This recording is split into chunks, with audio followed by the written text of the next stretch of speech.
انسان جو دوسرے کے کردار پر کیچڑ اچھالتا ہے وہ کبھی صاف نہیں ہوتا۔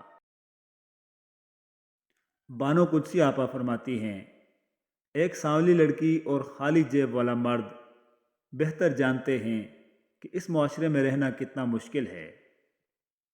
ضروری نہیں کہ ساری خواہشیں پوری ہونے کی ضد باندھی جائے، کچھ خواہشوں سے دستبردار ہو کر زندگی کے کٹھن راستوں کو سہل بنایا جا سکتا ہے۔ کھل کر دعائیں مانگیں کہ دعا مانگنے سے دل کو تسکین ملتی ہے۔ یاد رکھیں کہ زندگی میں بہت کچھ ایسا بھی ہوتا ہے جس پر ہمارا کوئی اختیار نہیں ہوتا۔ جن حالات یا چیزوں کو تبدیل نہ کیا جا سکتا ہو انہیں ہماری دعاؤں کی فہرست میں سب سے اوپر ہونا چاہیے۔ جن سے تعلق ختم کر دیا جائے ان پر غصہ بھی نہیں کرتے۔ حضرت علی رضی اللہ تعالیٰ عنہ کا فرمان علی شان ہے، جس نے اپنے دن کی ابتدا آخرت کی فکر میں کی وہ بغیر دولت کے غنی، بغیر اہل کے مانوس اور بغیر خاندان کے عزت دار ہو جاتا ہے۔ صرف ایک غلطی کی دیر ہے، لوگ بھول جائیں گے کہ تم کتنے شاندار انسان تھے۔ حضرت معروف کرخی رحمۃ اللہ علیہ کا قول ہے، جس طرح برائی سننے کو ناپسند کرتا ہے اسی طرح اپنے آپ کو مدح سرائی سے بھی بچا۔ ان لوگوں کو وضاحتیں دے دے کر اپنا وقت اور سکون کو برباد نہ کرو جو ہمیشہ آپ کو غلط سمجھنے کے لیے مصروف عمل رہتے ہیں۔ حضرت رابعہ رحمۃ اللہ علیہ کا قول ہے، ہمارا استغفار بھی استغفار کا محتاج ہے، یعنی اس لیے کہ اس میں سچائی نہیں ہوتی۔ حضرت شیخ عبد القادر جیلانی رحمۃ اللہ علیہ کا قول ہے، وہ کیا ہی بد نصیب انسان ہے کہ جس کے دل میں اللہ تعالیٰ نے جانداروں پر رحم کرنے کی عادت پیدا نہیں فرمائی۔ تڑپ ہو اگر ڈھونڈنے کی تو کائنات کا ہر راستہ اللہ کی طرف جاتا ہے۔ مغرور آدمی اس پرندے کی طرح ہے جو آسمان کی طرف جتنا بلند ہوتا جاتا ہے لوگوں کی نظروں میں اتنا ہی چھوٹا ہوتا جاتا ہے۔ حضرت علی رضی اللہ تعالیٰ عنہ نے فرمایا، سنی سنائی باتوں پر فوراً یقین نہ کیا کریں، جھوٹ ہمیشہ سچ سے زیادہ جلدی پھیلتا ہے۔ ہم اپنی ترجیحات کے مطابق فیصلہ کرتے ہیں کہ کس سے کتنا رابطہ رکھنا ہے، ہر وقت اور ہمیشہ کوئی مصروف نہیں رہتا۔ منزلیں کبھی کسی کے گھر جا کر حاضری نہیں دیتیں، راستوں پر چلنے سے ہی راستے نکلتے ہیں۔ آپ صلی اللہ علیہ وآلہ وسلم نے فرمایا، جب بندہ کہتا ہے یا رب یا رب یا رب تو اللہ فرماتے ہیں لبیک عبدی، مانگ تجھے عطا کیا جائے۔ وہ تو ان دروازوں کو بھی کھول دیتا ہے جن پر تم دستک نہیں دیتے، پھر وہ ان دروازوں کو کیوں نہیں کھولے گا جن پر تمہارے مسلسل دستک کے نشان ہیں۔ آپ رب سے محبت کرتے ہیں تو وہ آپ کے دل میں صرف انہی لوگوں کو بسنے دیتا ہے جو آپ کی محبت کے اہل ہوتے ہیں۔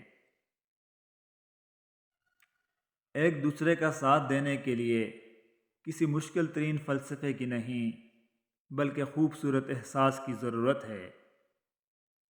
زندگی اچھی جیو کہ رب کو پسند آ جاؤ، لوگوں کی پسند تو بدلتی رہتی ہے۔ الہاکم التکاثر، زیادہ کی چاہت نے تمہیں غافل کر دیا۔ سجدہ خوشی کا ہو یا غم کا، توفیق ملنا ہی بڑی بات ہے۔ مٹی سے مٹی تک کے سفر کے درمیان جو وقت ہے، جو مہلت ہے وہی زندگی ہے۔ آسمانوں میں مقبولیت اور قبولیت کے ضابطے الگ ہوتے ہیں، اکثر زمین والوں کے دھتکارے ہوئے آسمان والے کے لاڈلے ہوا کرتے ہیں۔ کون اچھا ہے کون برا، اس کے لیے اللہ نے آپ کی رائے نہیں مانگی۔ افلاطون کہتا ہے، کتابیں کائنات کو روح، ذہن کو پر، تخیل کو اڑان اور ہر چیز کو حیات بخشتی ہیں۔ ہر ایک شخص پر لازم ہے کہ وہ تنہائی میں اپنے گناہوں کو یاد کر کے ان پر استغفار کرے۔ استغفر اللہ ربی من کل ذنب واتوب الیہ۔